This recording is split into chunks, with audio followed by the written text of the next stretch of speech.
ओम श्री गणेशाय नमः। ओम श्री परमात्मने नमः। श्री गर्ग संहिता 13वां अध्याय। अनिरुद्ध का अंतःपुर से आज्ञा लेकर अश्व की रक्षा के लिए प्रस्थान, उनकी सहायता के लिए सांब का कृत प्रतिज्ञ होना, लक्ष्मणा का उन्हें सम्मुख युद्ध के लिए प्रोत्साहन देना, श्री कृष्ण के भाइयों और पुत्रों का भी श्री कृष्ण की आज्ञा से प्रस्थान करना तथा यादवों की चतुरंगिणी सेना का विस्तृत वर्णन। श्री गर्ग जी कहते हैं, राजन, तदंतर गुरुजनों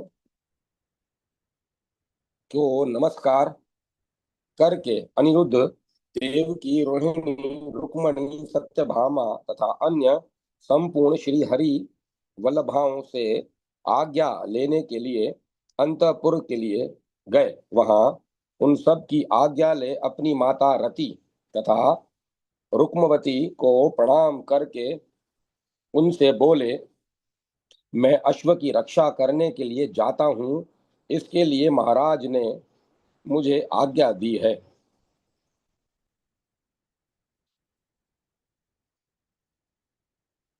इसके लिए महाराज ने मुझे आज्ञा दी है। मेरे साथ अन्य बहुत से यदुवंशी वीर जा रहे हैं। राजा अनिरुद्ध का यह कथन सुनकर माताओं ने उन्हें हृदय से लगा लिया और गदगद कंठ से उन प्रणत प्रद्युम्न कुमार को जाने की आज्ञा देते हुए आशीर्वाद प्रदान किया।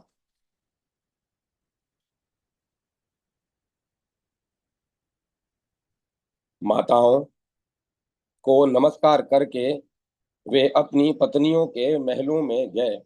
अपने पति को आया देकर उषा आदि तीनों पत्नियों ने उनका समादर किया, परंतु विरह की संभावना से उन सब का मन उदास हो गया। अनिरुद्ध उन प्यारी पत्नियों को आश्वासन दे राजसभा में लौट आए।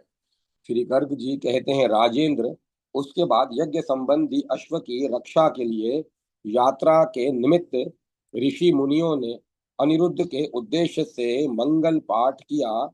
फिर वे समस्त महर्षियों, गुरुजनों, महाराज उग्रसेन, शूरसेन, वसुदेव, बलराम, श्री कृष्ण, अपने पिता प्रद्युम्न तथा अन्यान्य पूजनीय यादवों को प्रणाम करके समस्त नागरिकों द्वारा पूजित हुए। नरेश्वर, उन्होंने हाथों में धनुष बाण लिए, उंगलियों में गोदा के चर्म से बने हुए दस्ताने पहन लिए, कवच कुंडल धारण किए और पैरों में जूते पहनकर सिंह के समान पराक्रमी महावीर अनिरुद्ध ने ढाल, तलवार एवं हाथ में शक्ति ले सोने के बने हुए आभूषण और किरीट धारण किए। फिर वे इंद्र के दिए हुए दिव्य रथ के द्वारा अपनी पुरी से बाहर निकले।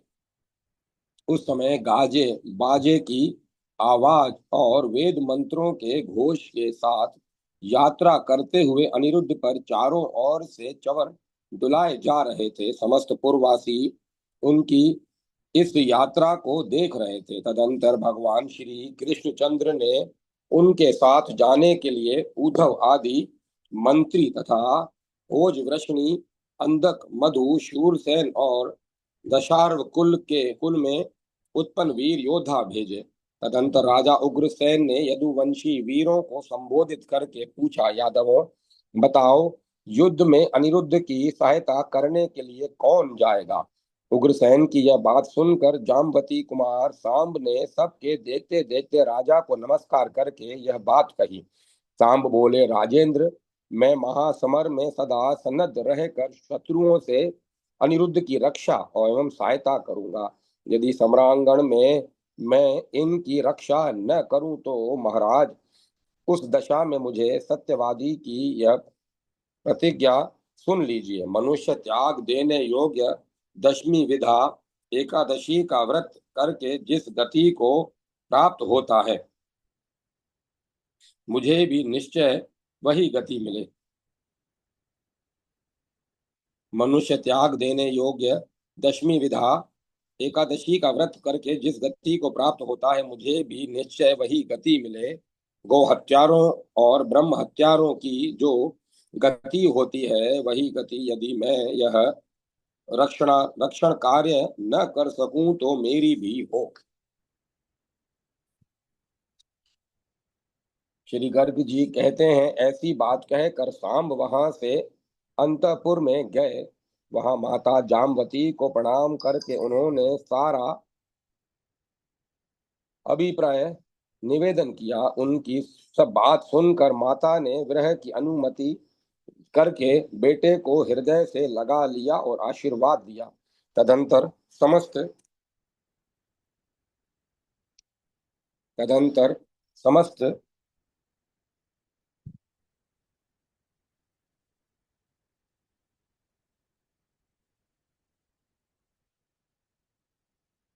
माताओं को नमस्कार करके वे पत्नी के घर में गए।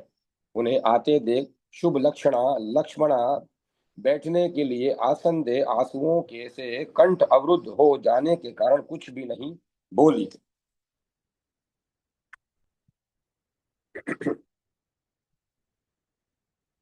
सांब ने उसे आश्वासन दे अपना अभिप्राय कह सुनाया। सुनकर विरह की संभावना से खिन्न चित्त हो वह पति से बोली। लक्ष्मणा ने कहा, पतिदेव, आपको अनिरुद्ध के अश्व की सदा रक्षा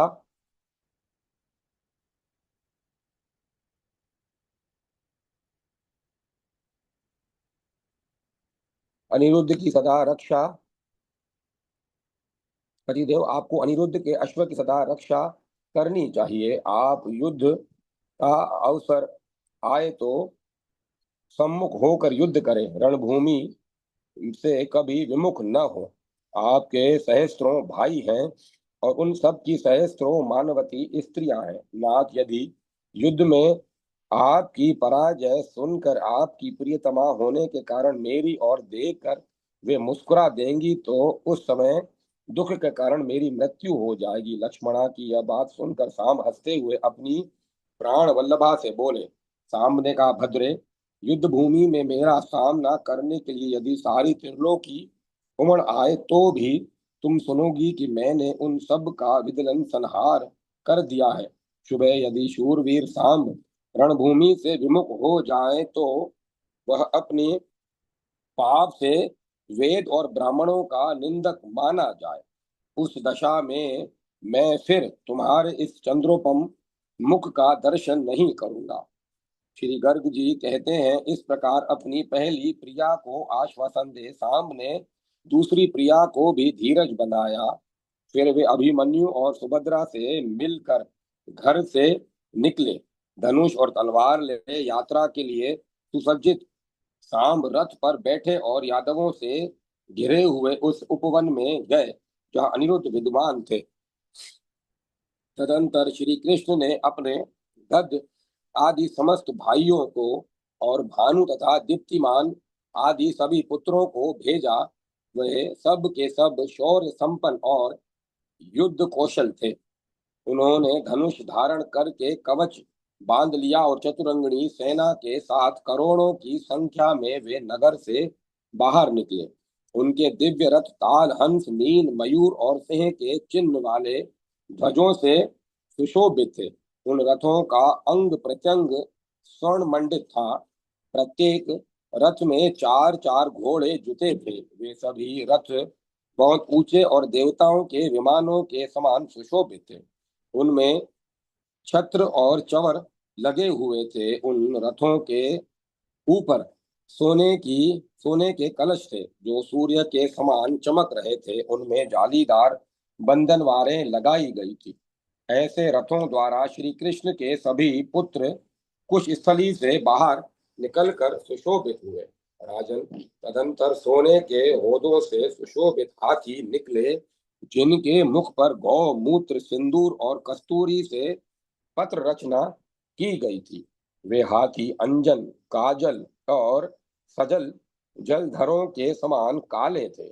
सबके गढ़स्थल से मद झर रहे थे। उनके श्वेत दांत कमल की नाल के समान जान पड़ते थे। मृग द्वीप जाति के हाथी अत्यंत ऊंचे होने के कारण पर्वताकार दिखाई देते। उनके घंटे बज रहे थे और वे अत्यंत उद्भट जान पड़ते थे। ऐरावत कुल में उत्पन्न हाथी श्वेत वर्ण के थे। उनके तीन तीन शुंड दंड और चार चार दांत थे। उन सब को भगवान श्री कृष्ण भौमासुर की राजधानी से लाए थे। वे सब के सब पुरी से बाहर निकले। 1 लाख हाथी ऐसे थे जिनकी पीठ पर ध्वज फहरा रहे थे और उनके ऊपर 1 लाख धुंदुबियां रखी गई थी। लाख हाथी ऐसे थे जिन पर कोई महावत नहीं बैठे थे, वे भी सुनहरी झूलों से अलंकृत थे। तदंतर 1 करोड़ गजराज ऐसे निकले जिनके ऊपर शूरवीर योद्धा सवार थे। जैसे समुद्र में मगर विचरते हैं, उसी प्रकार उन सेना में वे गजराज इधर उधर घूमते विराज रहे थे। वे अपने शुंड दंडों से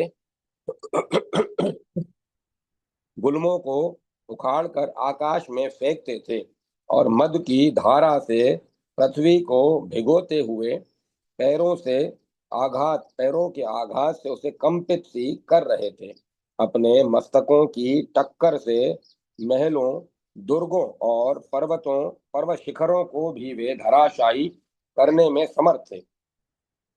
वे महाबली गजराज शत्रुओं की सारी सेना को कुचल देने वाले थे। उन पर पीड़ा पड़ी हुई झूले नीली, पीली, काली, सफेद और लाल थी।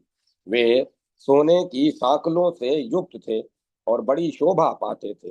राजन, तत्पश्चात जिन्हें नारद जी ने अश्वशाला में देखा था, वे सभी अश्व सोने के हारों से अलंकृत हो नगर से बाहर निकले। कोई घोड़े बड़े चंचल थे, किन्हीं का वर्ण धुएं के रंग का था और वे देखने में बड़े मनोहर थे। किन्हीं के रंग काले और किन्हीं के श्याम थे। कोई कोई कमल के समान कांति वाले थे। उन सब के कंधे बड़े सुंदर थे। कुछ घोड़े दूध के समान सफेद थे, कितने ही पानी के समान प्रतीत होते थे। किन्हीं की कांति हल्दी के समान पीली थी, कोई केसरी रंग के थे और कुछ घोड़े पलाश के फूल के समान लाल थे। किन्हीं के अंग चितकबरे थे और किन्हीं के स्फटिक मणि के समान स्वच्छ।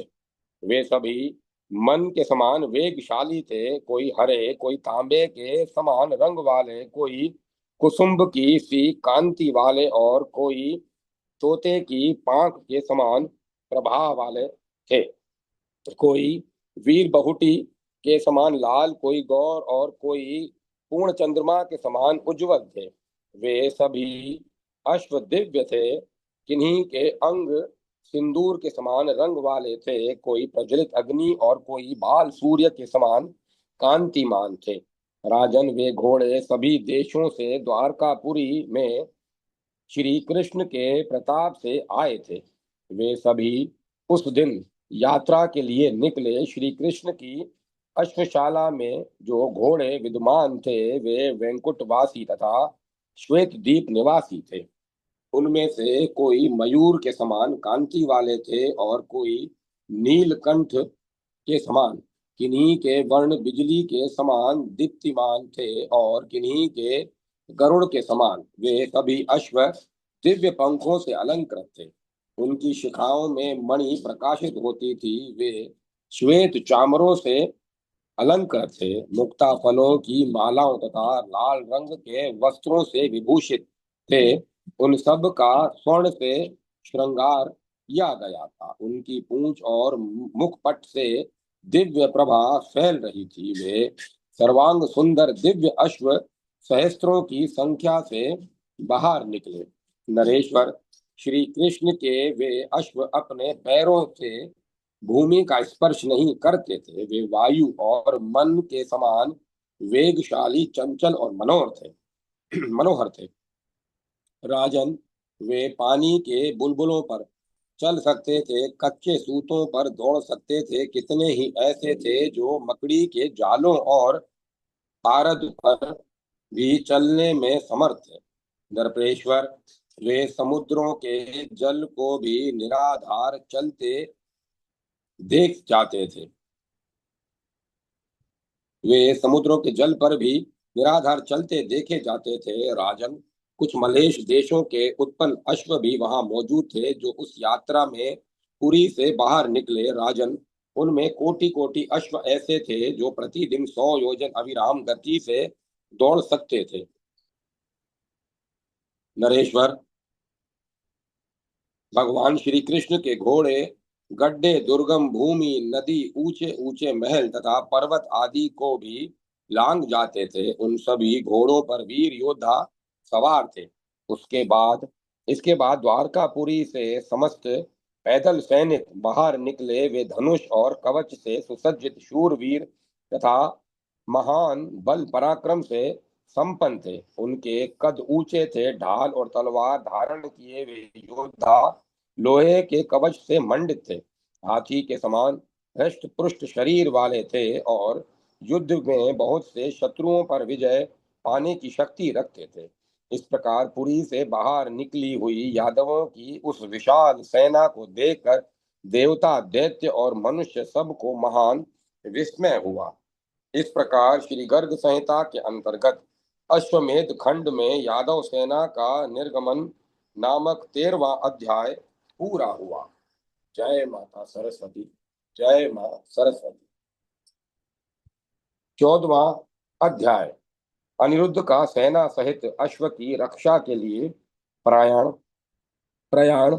महिष्मतिपुरी के राजकुमार का अश्व को बांधना और अनिरुद्ध का राजा इंद्रनील से युद्ध के उद्यत उदत होना।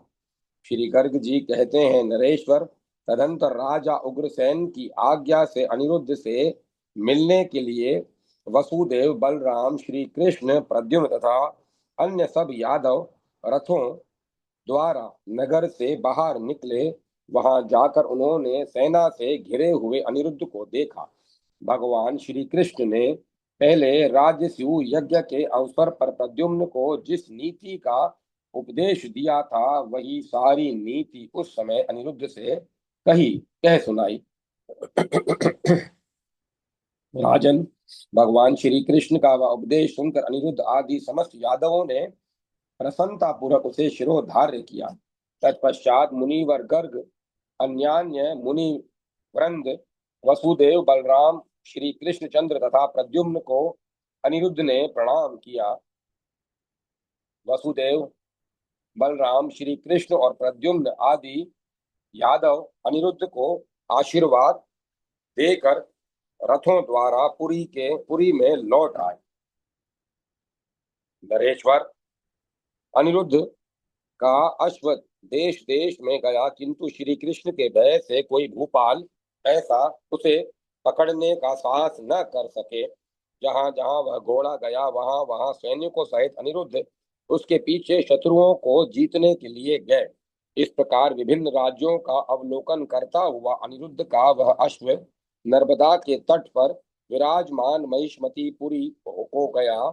उस पुरी में चारों वर्णों के लोग भरे थे और वह भवनों तथा प्रस्तर निर्मित दुर्ग से मंडित थी। भगवान शंकर के गगनचुंबी मंदिर उस पुरी की शोभा बढ़ाते थे। 5 योजन विस्तृत महिष्मतिपुरी राजा इंद्रनील से परिपालित थी। शाल, ताल, तमाल, वट, बिल्व और पीपल आदि वृक्ष उसकी श्रेय वृद्धि कर रहे थे। बहुत से पोखरे और बावड़ियां वहां शोभा पाती थी जिनमें पक्षी कलरव करते थे। ऐसी नगरी को वहां के उपवन में पहुंचकर अश्व ने देखा। राजा इंद्रनील के बलवान पुत्र का नाम नीलध्वज था। वह सहस्त्रों वीरों के साथ शिकार खेलने के लिए पुरी से बाहर निकला। उस राजकुमार ने भाल में बंधे हुए पत्र के साथ श्याम कर्ण घोड़े को देखा जो फूलों से भरे उपवन में कदम्ब के नीचे खड़ा था। उसकी अंग कांति गाय के दूध की भांति श्वेत थी। उनके चामरों से अलंकृत वह अश्व वहां घूमता हुआ आ गया था। उसके शरीर पर स्त्रियों के कुमकुम लिप्त हाथों के छाप शोभा दे रहे थे। तथा वह मोती की मालाओं से मंडित था। उस घोड़े को देख राजकुमार नीलध्वज ने अपने वाहन से उतरकर बड़े हर्ष के साथ खेल खेल में ही उसके सिर का बाल पकड़ लिया। उसके भाल में यादव राज उग्रसेन ने जो पत्र लगा दिया था उसको राजकुमार पढ़ने लगा।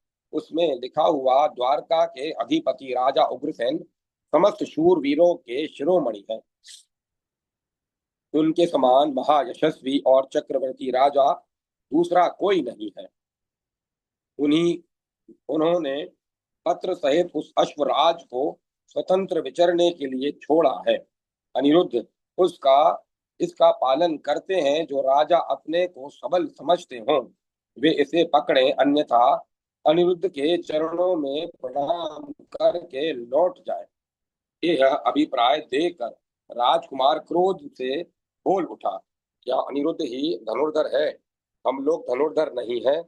पृथ्वी पर मेरे पिताजी के रहते हुए कौन इस प्रकार वीरता का गर्व कर सकता है?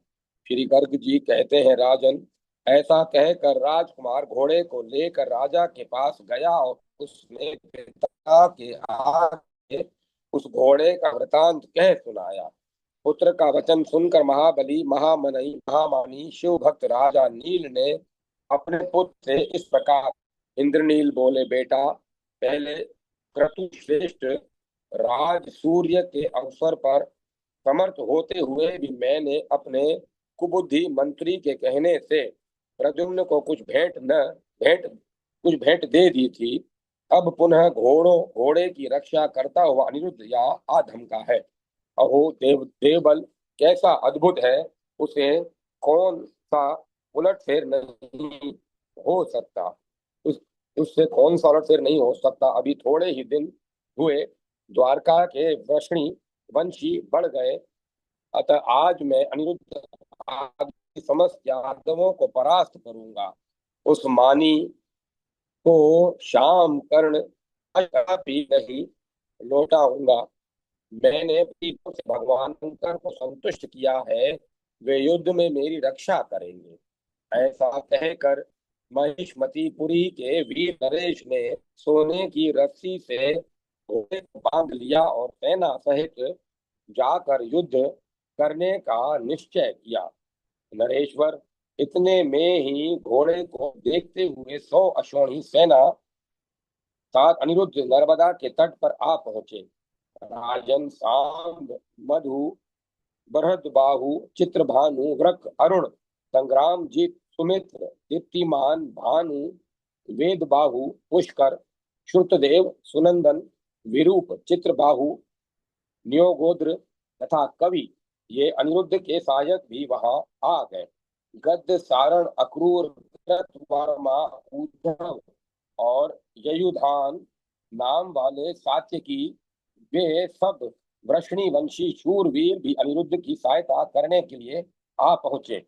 वे भोज, वृषणी तथा अंधक आदि यादव नर्मदा के तट पर खड़े हो शाम कर्ण अश्व को न देखने के कारण बड़े आश्चर्य में पड़े और आपस में इस प्रकार कहने लगे, मित्रों, महाराज उग्रसेन के पत्र सहित अश्व को कौन ले गया, जिससे वह शाम कर्ण अश्व यहाँ हमें दिखाई नहीं देता?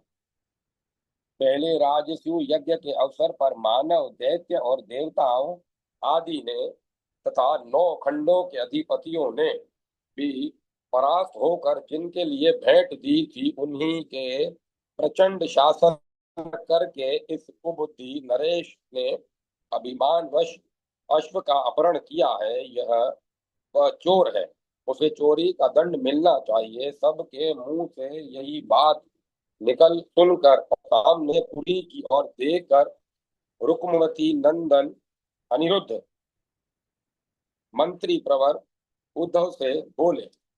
अनिरुद्ध ने कहा, नर्मदा नदी के तट पर यह किस राजा की नगरी शोभा पाती है?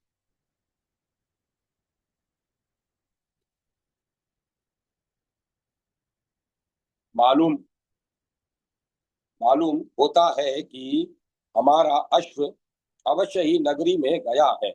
अनिरुद्ध का यह वचन सुनकर श्री कृष्ण सखा उद्धव अत्यंत प्रसन्न होकर बोले। उद्धव ने कहा, यह राजा इंद्रनील की नगरी है और इसका शुभ नाम महिष्मतीपुरी है। इसमें रहने वाले सभी वर्णों के राजा भगवान महेश्वर के पूजन में रत रहते हैं। वृष्णि कुल वल्लभ राजा ने पूर्व काल में नर्मदा के तट पर 12 वर्षों तक नर्मदेश्वर की पूजा की थी। उनके षोडशोपचार पूजन से भगवान शिव प्रसन्न हो गए और उन्हें दर्शन देकर वर मांगने के लिए प्रेरित करने लगे। भगवान शिव का वचन सुनकर महेशमतीपुरी के पालक नरेश ने हाथ जोड़कर गदगद वाणी में उन रुद्रदेव से कहा, ईशान, आप संपूर्ण जगत के गुरु तथा नर्मदेश्वर हैं। आप मैं आपको नमस्कार करता हूँ। आप सकाम पुरुषों के कामना पूरक कल्प वृक्ष हैं। महेश्वर, आप दाता हैं। मैं आपसे यह वर चाहता हूँ कि आप सदा देवता, दैत्य और मनुष्यों से प्राप्त होने वाले भय से मेरी रक्षा करें। राजा की यह बात सुनकर भगवान शंकर ने प्रसन्न हो तथास्तु कह दिया। राजेंद्र ऐसा कहकर वे वहां से अंतर ध्यान हो गए। कंदर्प नंदन, इस कारण भगवान रुद्र के वर से प्रभावित वह शूरवीर नरेश युद्ध की बिना तुम्हें अश्व नहीं लौटाएगा। उद्धव जी का यह कथन सुनकर बलवान अनिरुद्ध ने समस्त यादवों के समक्ष धैर्य पूर्ण कहा। अनिरुद्ध बोले, मंत्री प्रवर सुनिए, आपने यह बताया है कि इस राजा के सहायक साक्षात भगवान शिव है, परंतु जैसे इन पर शिव की कृपा है उसी प्रकार मेरे ऊपर भगवान श्री कृष्ण कृपा रखते हैं। ऐसा कहकर यादवों सहित वीर रुक्मवती कुमार ने अश्व को बंधन से मुक्त करने के लिए राजा इंद्रनील को जीतने का विचार किया। जब इंद्र प्रद्युम्न कुमार अनिरुद्ध कवच बांध कर खड़े हुए, तब समस्त यादव योद्धा परिध, खड्ग, गदा, धनुष और युद्ध के लिए सनन्द हो गए। इस प्रकार श्री गर्ग संहिता के अंतर्गत अश्वमेध खंड में अनिरुद्ध का प्रयाण नामक 14वां अध्याय पूरा। जय माता सरस्वती। जय मां। 15वां अध्याय अनिरुद्ध और सांब का शौर्य, महेशमती नरेश पर उनकी विजय। श्री गर्ग जी कहते हैं, तदंतर इंद्रनील का पुत्र महाबली नीलध्वज 3 अक्षौणी सेना साथ लेकर यादवों को जीतने के लिए अपने नगर से बाहर निकला। वे अपने पिताजी की बात सुनकर यदुवंशियों के प्रति अत्यंत रोष में भरा था। उस राजकुमार को आया देख श्री कृष्ण पौत्र अनिरुद्ध धनुष हाथ में लेकर अकेले ही उसके साथ युद्ध करने के लिए गए, मानो इंद्र वृतासुर पर विजय पाने के लिए प्रस्थित हुए हों। संग्राम भूमि में जाकर अनिरुद्ध शत्रुओं के ऊपर तत्काल बाण समूहों की वर्षा करने लगे। इससे उन सब के हृदय में राज छा गया। फिर तो नील ध्वज के समस्त सैनिक भयभीत हो रणभूमि से भागने लगे और प्रद्युम्न कुमार ने विजय सूचक अपना शंख बजाया। अपनी सेना को भागती देख बलवान नीलध्वज टंकारता हुआ शीघ्र ही संग्राम मंडल में आया। उसने धनुष की प्रशंसा से अपनी सेना को पुनः युद्ध के लिए लौटने के लिए प्रेरित किया। अनिरुद्ध शत्रुओं के बीच में घिरा हुआ देख सांब के रोष की सीमा न रही। वे एक अश्वनी सेना से घिरे रोष पूर्वक धनुष टंकारते हुए वहां आ पहुंचे। उन्होंने 20 बाणों से नील ध्वज को और 5-5 बाणों से रथों, हाथियों, घोड़ों और पैदलों को घायल कर दिया। सांब के बाणों की चोट खाकर वे सब के सब धराशायी हो गए। हाथी के ऊपर हाथी, रथों के ऊपर रथ, घोड़ों पर घोड़े और पैदल मनुष्यों पर मनुष्य गिरने लगे। क्षण भर में वहां की भूमि पर रक्त की धारा बह चली। हाथी, घोड़े, रथ और पैदल छिन्न भिन्न होकर वहां पड़े थे। राजन फिर अपनी सेना में भगदड़ मची हुई देख नीलध्वज, जिसके मन में यादवों को जीतने की बड़ी इच्छा थी, धनुष लेकर बाणों की वर्षा करता हुआ शत्रु सेना के सम्मुख आया। राजन युद्ध स्थल में पहुंचकर रोष से भरे हुए उस राजा ने 10 बाणों से सांब के धनुष को उसी तरह काट दिया जैसे कोई दुर्वचन द्वारा प्रेम संबंध को छिन्न भिन्न कर दे। बलवान इंद्रनील कुमार ने 4 बाणों से सांब के चारों घोड़े मार दिए। 2 बाणों से उनके सारथी उनके रथ की ध्वजा काट गिराई। 100 बाणों से रथ की धज्जियां उड़ा दी और एक सारथी को काल के गाल में भेज दिया। इस प्रकार सांब को रथहीन करके राजकुमार नीलध्वज ने पुनः सामने आई हुई सांब की सेना को बाणों से घायल करना आरंभ किया। इतने में ही नीलध्वज की सारी सेना भी लौट आई और अनिरुद्ध और युद्ध स्थल में यादवों की विशाल वाहिनी को तीखे बाणों से घायल कर दिया।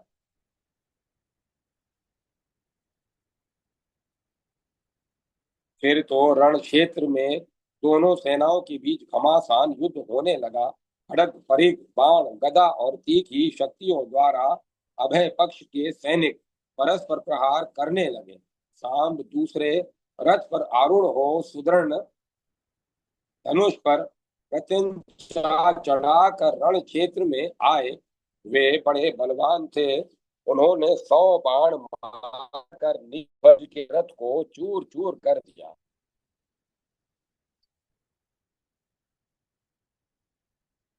मानद नरेश उसका धनुष भी कट गया।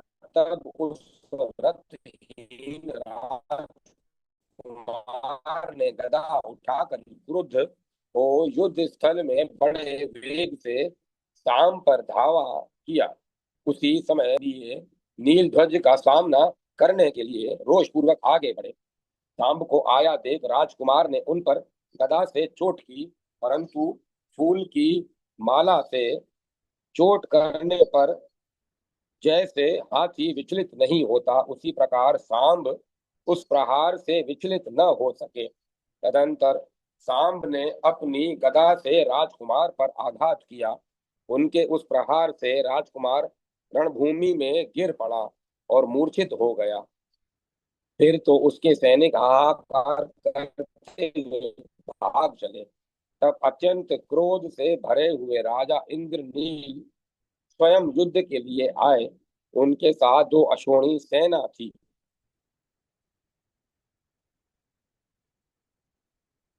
वे वे अपने धनुष से बाणों के उन्हें आया देख बलवान धनुर्धर वीर श्री कृष्ण कुमार मधु ने अपने बाणों की मार से इंद्रनील को रथहीन कर दिया। साथ ही अर्जुन के प्रिय शिष्य ययुधान सात्यकी ने सम्रांगण में आई हुई इंद्रनील की सेना को अपने बाणों द्वारा उसी प्रकार शत विशत कर दिया जैसे किसी ने कटु वचन से मित्रता को छिन्न भिन्न कर दिया हो। तदंतर यादवों के छोड़ देने पर राजा इंद्रनील महेश्वतीपुरी को लौट गए। वे दुख से व्याकुल हो रहे थे। उन्होंने पुरी में पहुंचकर अपने स्वामी भगवान शिव का स्मरण किया। तब भगवान शिव ने उन्हें परम उत्तम साक्षात दर्शन देकर उनसे सारा वृतांत पूछा। शिव जी की बात सुनकर राजा ने उनके समक्ष सारा वृतांत निवेदन किया। इस प्रकार इंद्रनील का कथन सुनकर प्रमथों के स्वामी भगवान शिव बोले।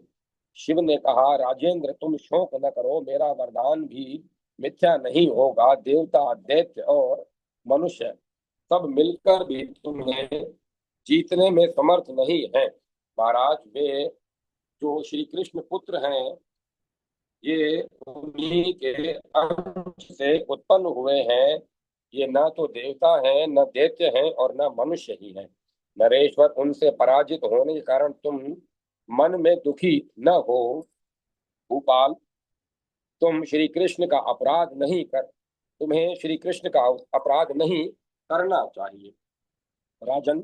इसीलिए तुम शीघ्र ही विधि पूर्वक इन समागत यादव वीरों को अश्वमेध का घोड़ा लौटा दो, इससे तुम्हारा भला होगा। ऐसा कहकर भगवान रुद्र अदृश्य हो गए। उनके मुख से जगदीश्वर भगवान श्री कृष्ण का महात्म्य जानकर राजा को बड़ी प्रसन्नता हुई। वे यज्ञ का घोड़ा, बहुत से रत्न, 100 भार स्वर्ण, 1000 मत वाले हाथी, 1 लाख घोड़े और 10,000 रथ लेकर नील ध्वज के साथ जहाँ अनिरुद्ध थे वहां उन्हें नमस्कार करने के लिए गए। राजा के साथ और भी बहुत से लोग थे। अनिरुद्ध के निकट जाकर राजा ने विधि पूर्वक सारी वस्तुएं निवेदित की और प्रणाम करके इस प्रकार कहा। इंद्रनील बोले, श्री कृष्ण, बलराम और महात्मा प्रद्युम्न को नमस्कार है। यदुकुल तिलक अनिरुद्ध को बारंबार नमस्कार है। दैत्य सुदन, मुझे आज्ञा दीजिए, मैं आपकी क्या सेवा करूं। तब अनिरुद्ध ने उनसे कहा, नृपश्रेष्ठ, आप मेरे साथ रहकर मेरे इस अश्व को एक मित्र का अश्व मानकर शत्रुओं के हाथ से इसकी रक्षा कीजिए। श्री गर्ग जी कहते हैं, नरेश्वर, अनिरुद्ध की यह बात सुनकर राजा ने बहुत अच्छा कहकर उनकी बात मान ली और नील ध्वज को राज्य देकर स्वयं यादव सेना के साथ जाने का निश्चय किया। इस प्रकार श्री गर्ग संहिता के अंतर्गत अश्वमेध खंड में अनिरुद्ध की विजय का वर्णन नामक 15वां अध्याय पूरा हुआ। जय माता सरस्वती। जय मां सरस्वती। 16वां अध्याय चंपावतीपुरी के राजा द्वारा अश्व का पकड़ा जाना, यादवों के साथ हेमान हेमानद के हेमान हेमादंग अंगत हेमादंगत के सैनिकों का घोर युद्ध, अनिरुद्ध और श्री कृष्ण पुत्रों के शौर्य से पराजित राजा को उनकी शरण में आना। श्री गर्ग जी कहते हैं, राजन, वहां से छूटने पर वह अश्व सब देशों का अवलोकन करता हुआ कुशीनर जनपद के समस्त अंतर्गत चंपावतीपुरी में जा पहुंचा। राजा हेमांगद से परिपालित वह पुरी विशाल दुर्ग से मंडित थी। उसके भीतर चारों वर्णों के लोग निवास करते थे। वह पुरी गगनचुंबी प्रसादों से परिवेष्टित थी।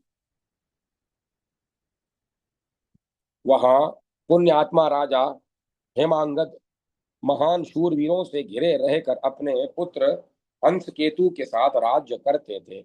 नरेश्वर, उन्होंने यादवों की अवहेलना करके महात्मा अनिरुद्ध के उस अश्व को अनायास ही पकड़ लिया। मानद राजा हेमांगद ने सोने की जंजीर से घोड़े को बांधकर नगर के सभी दरवाजों में कपाट और अर्गला आदि दे दी और यादवों के विनाश के लिए दुर्ग की दीवारों पर 2 लाख तोपें, शतघिन्नियां लगवा दी और युद्ध का ही निश्चय किया। तत्पश्चात सेना सहित अनिरुद्ध घोड़े की राह देखते हुए वहां आ पहुंचे। उन्होंने चंपावती के उपवन में डेरा डाल दिया। वहां घोड़े को न देखकर प्रद्युम्न कुमार ने श्री कृष्णचंद्र के सखा उद्धव से इस प्रकार पूछा।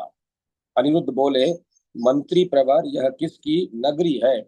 कौन मेरा घोड़ा ले गया है? महामते, आप जानते जानते होंगे, सोच विचार कर बताइए।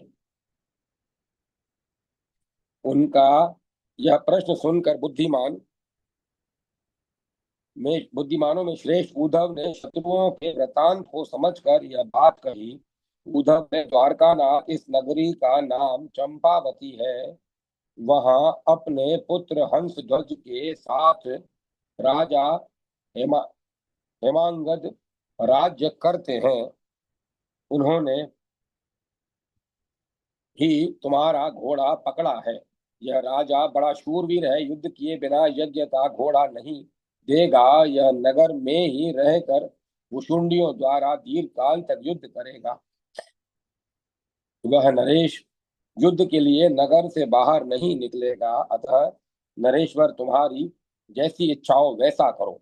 उद्धव जी की यह बात सुनकर अनिरुद्ध रोष पूर्वक बोले।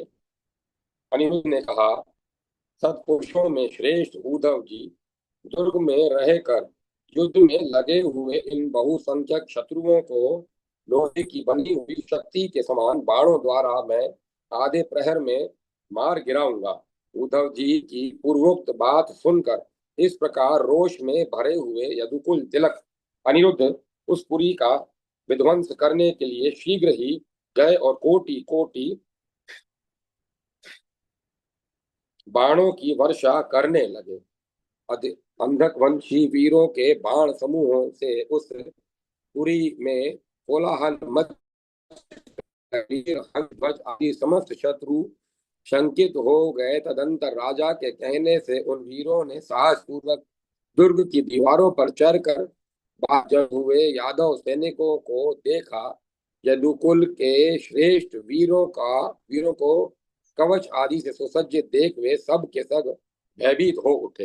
यादव योद्धा अस्त्र शस्त्रों से परिमंडित हो शत्रुओं की वृष्णि पर वृष्टि शत्रुओं की वृष्टि परिमंडित हो शस्त्रों की वृष्टि कर रहे थे। हेमांगत के सैनिकों ने उन पर चारों ओर से छतघिन्नियों द्वारा आग बरसाना आरंभ किया। वे इस निश्चय पर पहुंच गए कि हम सभी शत्रुओं को मौत के घाट उतार देंगे, घोड़े को कदापि नहीं लौटाएंगे। उस समय अनिरुद्ध की सेना में महान हाहाकार मच गया। शतघिन्नियों की ताड़ित शतघिन्नियों से ताड़ित हो समस्त वृष्णि वंशी वीर विहल हो गए, उनके सारे अंग शत विशत हो गए। कितने ही योद्धा युद्ध से भाग चले। राजन कुछ सैनिक मूर्छित हो गए और कितने ही अपने प्राणों से हाथ धो बैठे। कोई युद्ध में जल गए और कोई भस्मीभूत हो गए। कितने ही लोगों के साथ कितने ही लोगों के हाथ पैर उन ध्वजाओं और ध्वजाएं कट गई। कुछ लोग शस्त्रहीन होकर गिर पड़े। कितनों के कवच जल गए। कितने ही हाय हाय करने लगे और कितने ही योद्धा बलराम तथा श्री कृष्ण के नाम ले लेकर पुकारने लगे। उस युद्ध क्षेत्र में शतघिन्नियों की मार खाकर सारे अंग जर्जर हो जाने के कारण कितने ही हाथी भागते हुए गिर पड़े और मूर्छित होकर मर गए। संग्राम में उछलते भागते हुए घोड़े शरीर छिन्न भिन्न हो जाने के कारण मौत के मुख में चले गए। कितने ही रथ चूर चूर होकर धराशायी हो गए। सारी यादव सेना उनकी लपेट में आकर महाभयानक दिखाई देने लगी। यह सब देख अनिरुद्ध संग्राम भूमि में श्री हरि का स्मरण करते हुए कुछ सोचने लगे। तब श्री कृष्ण की कृपा से उषा वल्लभ अनिरुद्ध को कार्त्य बुद्धि सूझ गई। उन्होंने शांग्र धनुष लेकर तरकस से बाण निकाला और उसे धनुष पर रखकर उसमें पर्जन्यास्त्र का संधान किया। उस बाण के छूटते ही यादव सेना के ऊपर मेघ छा गए। नरेश्वर उन मेघों ने यादव सैनिकों की रक्षा करते हुए भूरी भूरी जल की वर्षा की और चारों ओर फैल गई। आग को बुझा दिया। तब वृष्णि वंशी सैनिकों को के अंग अंग शीतल हो गए। वे आग के भय से छूट गए और अनिरुद्ध की प्रशंसा करते हुए पुनः युद्ध के लिए उठ खड़े हुए। उन सब को संबोधित करके अनिरुद्ध ने कहा, मैं पंख वाले मैं पंख वाले घोड़े पर चढ़कर अकेला ही शत्रुओं के राजा को जीतने के लिए चंपावतीपुरी में प्रवेश करूंगा। श्री गर्ग जी कहते हैं, राजन, अनिरुद्ध की यह बात सुनकर समस्त कृष्ण कुमार, सांब आदि 18 महारथी उनसे बोल उठे।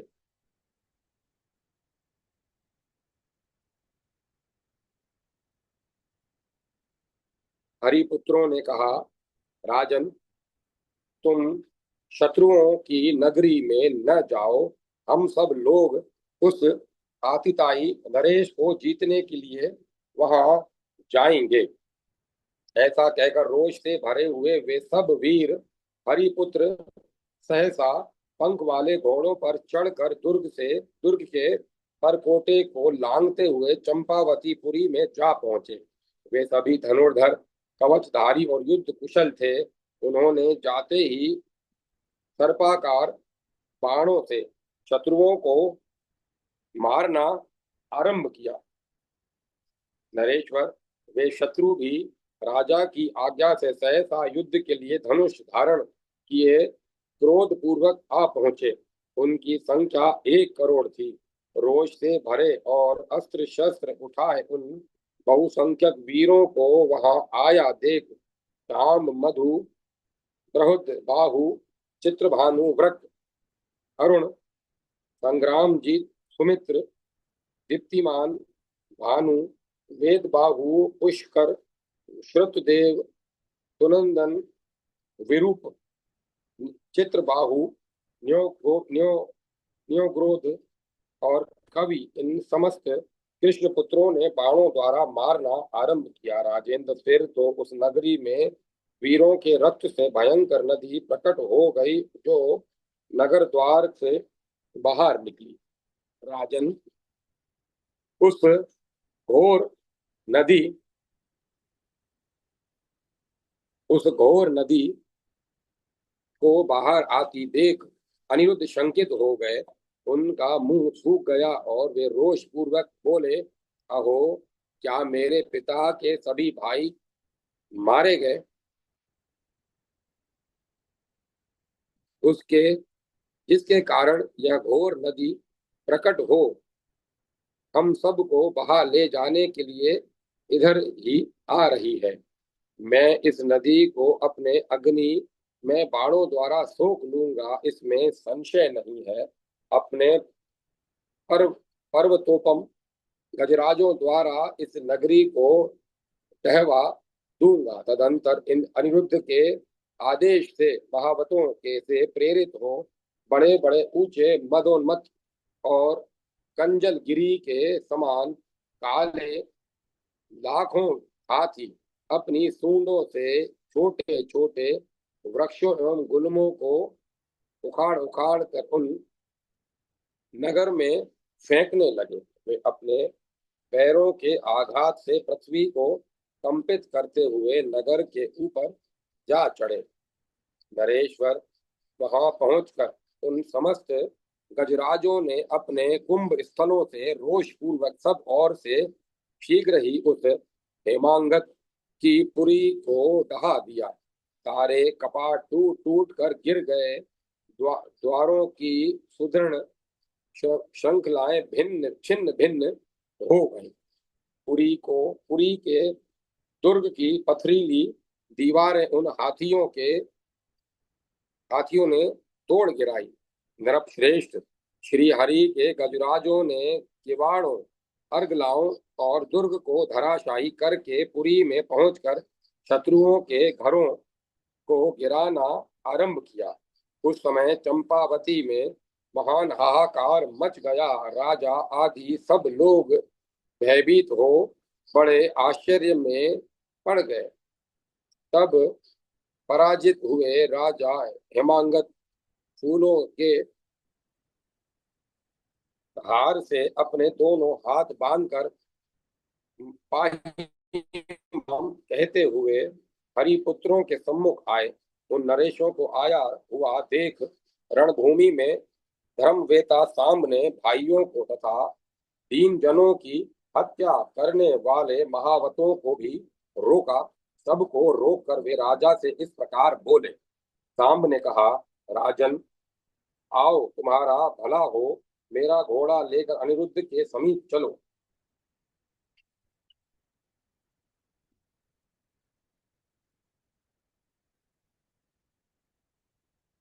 तब तुम्हारे लिए श्रेष्ठ परिणाम निकलेगा। काम की यह बात सुनकर राजा यज्ञ का घोड़ा लिए हरिपुत्रों के साथ पुरी से बाहर निकले। राजन, पुत्र के साथ अनिरुद्ध के निकट जाकर राजा ने घोड़ा और उसके साथ 1 करोड़ स्वर्ण मुद्राएं भी अर्पित की। राजेंद्र तदंतर नीति वेता दीन वत्सल अनिरुद्ध ने पुष्पमाला से बंधे हुए उनके दोनों हाथ खोलकर इस प्रकार कहा, नृपश्रेष्ठ, मेरे साथ चलकर श्री कृष्ण की प्रसन्नता के लिए शत्रु राजाओं से इस घोड़े की रक्षा करो। अनिरुद्ध की बात सुनकर बुद्धिमानों में श्रेष्ठ राजा हेमांगद ने अपने पुत्र को राज्य देकर प्रसन्नता पूर्वक उसके उनके साथ जाने का विचार किया। इस प्रकार श्री गर्ग संहिता के अंतर्गत अश्वमेध खंड में चंपावती विजय वर्णन नामक 16वां अध्याय पूरा हुआ। जय माता सरस्वती। जय माता सरस्वती। ओम नमो नारायण। ओम नमो भगवते वासुदेवाय। ओम ऐं ह्रीं क्लीं चामुंडाय विद्महे। ओम नमः शिवाय। राम लक्ष्मण जानकी जय बोलो हनुमान की। जय श्री राधे कृष्ण राधे कृष्ण राधे कृष्ण राधे कृष्ण। अब कथा को विराम दिया जाता है। ओम तत्सत। ओम तत्सत। ओम तत्सत।